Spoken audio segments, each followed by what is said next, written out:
Immeasurable. One of the things about it is that I, I've spent time talking to Dr. Aracelis Francis last night and today, and um, what it is it's so many things. One is the network of who we are. I think it's an untapped strength, honestly. That one example is that through the network, I was approached to do promotion reviews for a couple of faculty members, and it just helped them to be able to pull one of our names out of a hat. That that really wasn't a thing that was possible. I mean, even thinking about when I was a grad student, we just didn't have that critical mass. And one way to think about it is we kind of play this back in terms of, let's say, the generation before us. There were folk who went through school and they didn't have people who were out there to reach back. So I think we don't even realize that one of the unintended benefits is that there are so many fellows that are out here in different stages of their career that we're able to support each other. And that is separate from the obvious piece about the training and the classes and what we're doing in terms of research and practice and how it has shaped what we do in the profession. I know I've done a lot of things in social work, and it wouldn't have been possible without the support of the fellowship program, not just fiscally, but through the peers, through the directorship of the program, and our connection to the federal agency and to foundations. I was a fellow when I was a doctoral student at the University of Chicago School of Social Service Administration. And we had several folk who were fellows at the same time. And that was really nice because, one of the problems we had was like pipeline issues. The programs didn't really focus on recruiting us into the program. So having the fellows there, it was nice during those tough moments, like when you're going through the qualifying exams or you're scratching your head about, like, really, what was this all about between the classes and the socialization process. It was really nice to have other fellows. And honestly, that was at a time, I think the notoriety of the program is different now. I mean, yes, we knew about the program, but we didn't have as many people around the country, really either applicants or current fellows or former fellows. So it was almost like we had our own little thing, but we didn't know the gift that we had.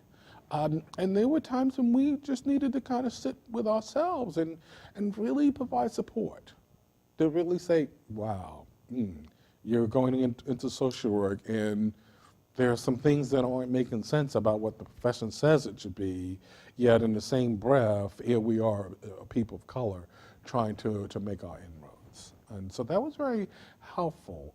And the other piece about it is, from being in that cohort, we have a very nice relationship after the program because we know each other from that context as well. Well, I think one way to think about it is not so much that it created something out of nothing. I mean, I think both from my familial history and my family and the community that I grew up in, I've always had commitments to the community of color, and even the people that I was being mentored with on campus. That was there. So in essence, it just became another layer of support that was provided. And I think the other thing, obviously, the family I grew up in, they had high school education, so they really didn't know about the collegiate process or graduate education or what have you. That's the piece where the programmatic support happens. On top of that, I actually had a different experience in that I actually came from the social science division on campus to social work. So I already had other colleagues of color in other parts of the campus. So I had those relationships about untapped social capital is the word we like to use these days. Yes, it's good for us to talk about the institutionalization of the funding and what have you, but I think so much with all the kind of Facebook and networking and so on, that there is so much untapped talent that we have, because you have several hundred alums, that we need to make sure we don't forget that. And it's not so much for, people like me. My career has its own life force, but it really helps for new students, new graduates to know that, hey, I can just have a phone call. I know there were several situations when I kind of played this out over the years where at these conferences, I would be sitting down with current fellows, sitting on the carpet for 2 or 3 hours and really talking a lot about, doctoral education and what it means to become a faculty member and how to make those decisions in really a candid way, that they weren't kind of going through the kind of solicitation that happens when they're being recruited by an academic program.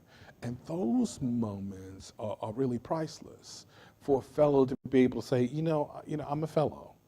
And I'd like to just want to talk to you. And automatically, I'll just put my bag down and say, okay, what do you want to talk about?